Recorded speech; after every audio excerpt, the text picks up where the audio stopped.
Assalamualaikum warahmatullahi wabarakatuh dan salam sejahtera. Yang dihormati Badan Pengurusan Sekolah, guru-guru dan khususnya anak-anak pelajar SMK Chong Wai Wisin yang dikasihi sekalian.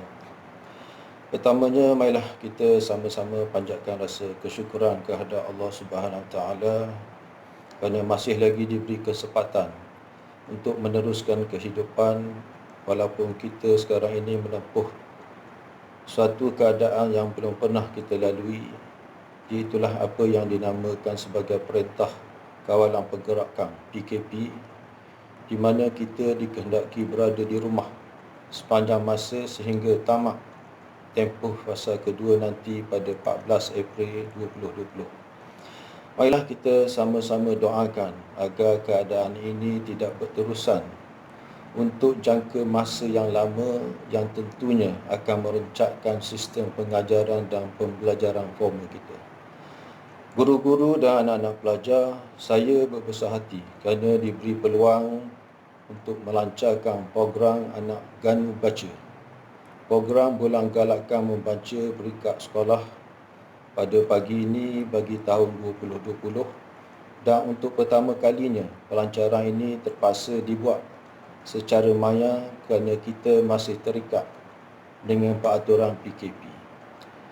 Sesungguhnya amalan membaca perlu kita jadikan sebagai satu tabiat, satu kebiasaan, satu kelaziman yang kelak implikasinya menjadikan ia sebagai budaya kita.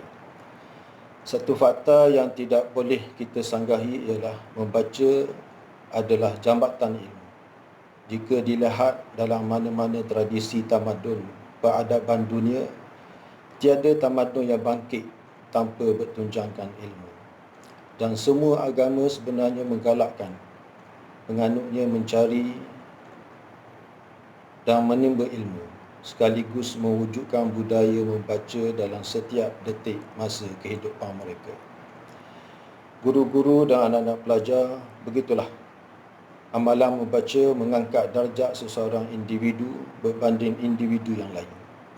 Lumrah dalam menelusuri kejayaan seorang pelajar dalam peperiksaan awam, asas yang menjadi tunjang kejayaan itu ialah kuatnya membaca dengan disertai teknik dan strategi yang betul.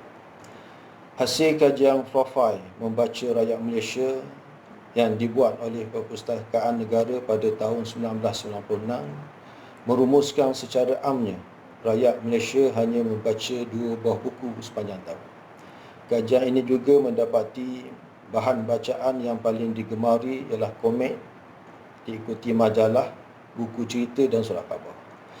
Guru-guru dan anak-anak pelajar, bagi memastikan generasi masa hadapan yang bakal diwariskan pada murid di bangku sekolah pada hari ini disebatikan dengan nilai dan budaya membaca, maka Kementerian Pendidikan Malaysia mengambil langkah bistari dengan memperkenalkan program NILAM, yakni Nadi Ilmu Amalan Membaca di peringkat sekolah pada tahun 1999.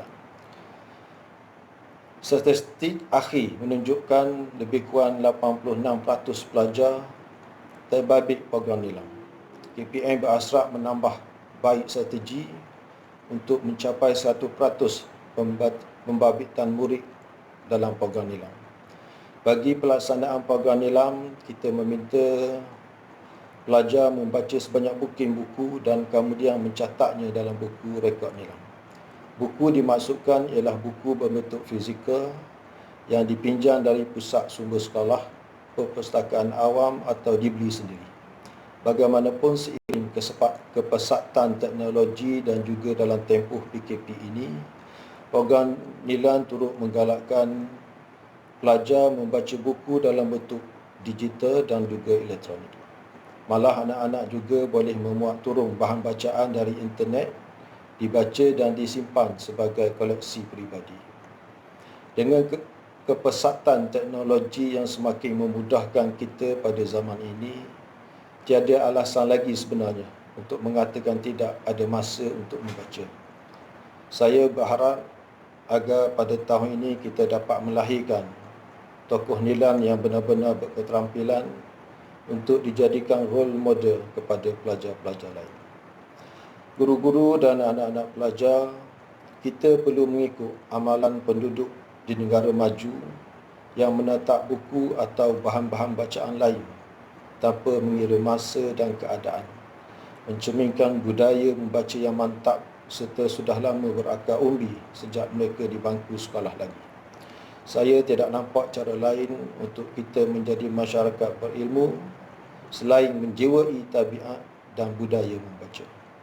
Akhirnya, dengan lafaz yang mulia Bismillahirrahmanirrahim, saya merasmikan pelancaran bulan galakan membaca peringkat sekolah bagi tahun 2020 dengan hashtag duduk rumah baca, jangan buang masa, buat latihan dan tugasan yang guru-guru berikan. Sekian.